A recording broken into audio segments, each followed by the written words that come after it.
Assalamualaikum warahmatullahi wabarakatuh. Alhamdulillahilladzi arsala rasulahu bil huda wa dinil haqq liyudhhirahu 'ala ad-dini kullihi wa kafa billahi syahida. Asyhadu an la ilaha illallah wahdahu la syarika lah wa asyhadu anna Muhammadan 'abduhu wa rasuluhu la nabiyya ba'dah. Allahumma shalli wa sallim wa barik ala nabiyyina Muhammad wa ala alihi wa sahbihi ajma'in, amma ba'd.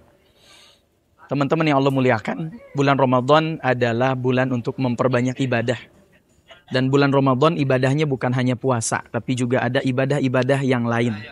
Salah satunya diantaranya menghidupkan malam. Dalam salah satu riwayat, Nabi SAW menyampaikan, Man qama Ramadana imanan wahtisaban, ghufira lahu ma taqaddama min dzambihi. Barang siapa yang berdiri untuk sholat, untuk ibadah, di bulan Ramadan imanan wahtisaban, karena keimanan dan mengharapkan keridhaan dari Allah, ghufira lahu ma taqaddama min dzambihi, maka Allah akan ampuni dosanya yang telah lalu. Dan di bulan Ramadan kita mengenal ada yang namanya salat tarawih. Di awal malam ba'da salat isya kita melaksanakan salat tarawih. Dan tarawih sendiri itu diambil dari kata tarwihah yang artinya istirahat sejenak. Kenapa istirahat sejenak?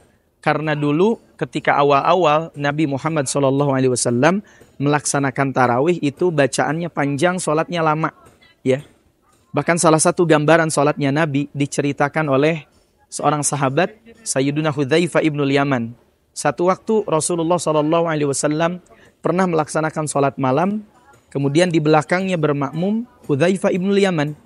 Dan kata beliau, di rakaat pertama Nabi SAW membaca surat Al-Baqarah sampai di ayat ke-100.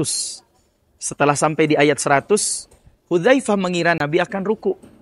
Ternyata Nabi Muhammad SAW tidak ruku, tapi Nabi melanjutkan bacaannya sampai akhir surat Al-Baqarah.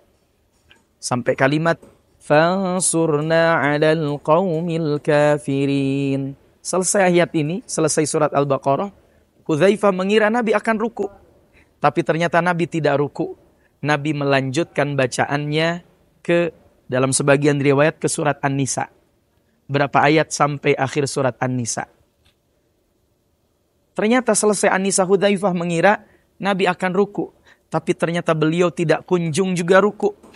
Nabi melanjutkan bacaannya ke surat Ali Imran. Berapa ayat Ustaz? Sampai akhir surat Ali Imran. Ya ayyuhalladzina amanu isbiru wa sabiru wa rabitu wattaqullaha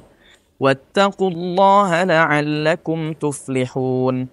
Sampai akhir surat Ali Imran.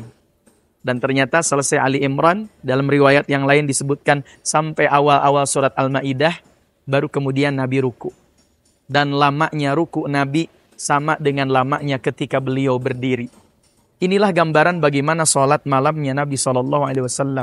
Sampai kalau Nabi itu sholat malam, kaki beliau bengkak-bengkak.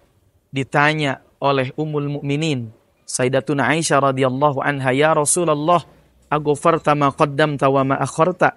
Wahai Rasulullah, bukankah sudah diampuni dosamu yang telah lalu dan yang akan datang?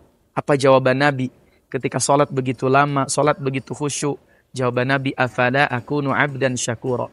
Tidakkah engkau senang, wahai istriku tercinta, ya ketika aku menjadi hamba Allah yang bersyukur. Ternyata motivasinya Nabi sholat malam dalam rangka bersyukur. Maka seluruh ibadah yang beliau lakukan SAW adalah dalam rangka bersyukur. Begitulah gambarannya sholat malamnya Nabi SAW. Banyak di pengajian ditanya, jangankan kita melaksanakan sholat seperti itu. Ya, membayangkannya saja kadang-kadang tidak kuat. Apalagi bagaimana kalau kita melaksanakan sholat seperti itu, sholat seperti Nabi SAW. Maka ada keutamaan tersendiri ketika kita menghidupkan malam, terutama di bulan Ramadan, sehingga bulan Ramadan menjadi bulan yang mulia, bulan yang berkah, bulan yang bukan hanya kita sibukkan dengan puasa, tapi dengan ibadah-ibadah lain, termasuk salah satunya sholat malam. Semoga bermanfaat. Barakallahu fiik. Assalamualaikum warahmatullahi wabarakatuh.